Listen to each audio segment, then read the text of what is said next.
Hakika Mwenyezi Mungu anasamehe madhambi yote.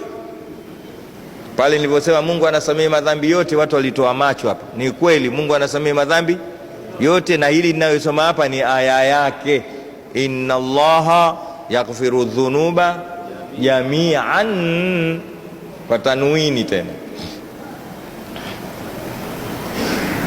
tanwini takdiri hiyo, yani hata likiwa kubwaje ndio tanwini hapo. Kama watu wanaosoma nahwu wachukue tanwini takdiri, hata likiwa kubwa kadiri gani, dhunubi kubwa kama msikiti huu umelifanya limekungangania, inna Allaha yaghfiru dhunuba.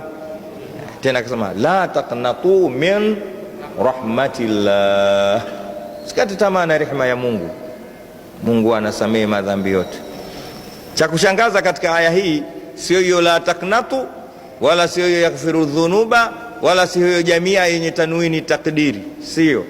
Cha ajabu ya ibadi, ndio ya ajabu katika aya hii. Pale Mungu alivyosema enyi waja wangu, hawa watu musrifuna fil maasi, wamefanya maasi vibaya baya kabisa, lakini Mungu hakuwabadilisha jina kuwaita enyi waja shaitanu, ya ibadi ya shaitani, hakuwaita. Bado anawaita waja, bado anawataka, bado anafaje, anawataka. Maskini wamemuasi kwa hadi hiyo, lakini hakuwabadilisha jina, hum ibadullah, bado anawaita waja wake.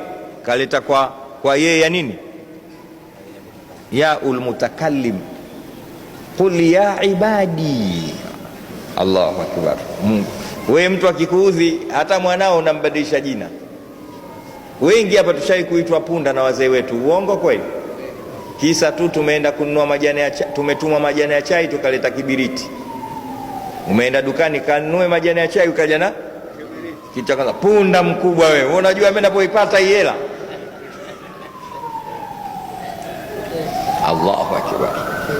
Haya majina tumeitwa haya, Nyang'au. Wazee wengine walikuwa na majina ya ajabu kabisa, Zoba. We, kilitokea kisa kimoja kwenye daladala, mtoto kamchagiza mamake, analia tu, kila akipewa ziwa hataki, akibembwa mgogoni hataki, akiwekwa kifuani hataki, akisimamishwa hataki, akivuliwa nguo hataki. Mama ikamtoka mbwa. We, mbwa.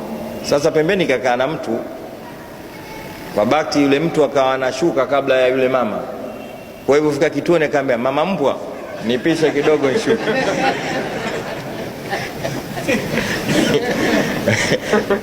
Kaambia tafadhali mama mbwa, naomba.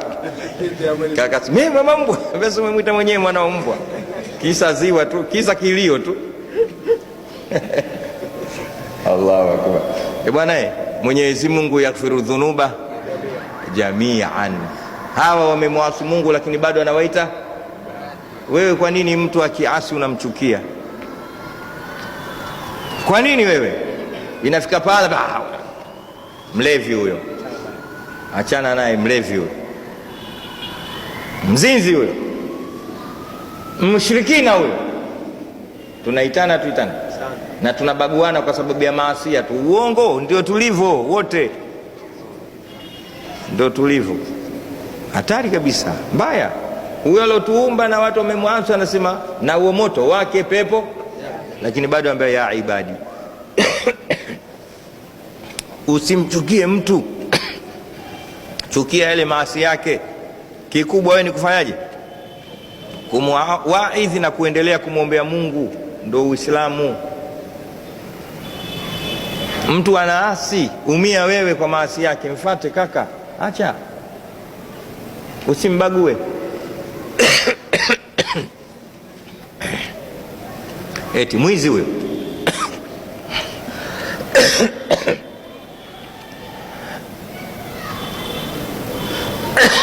Nini leo?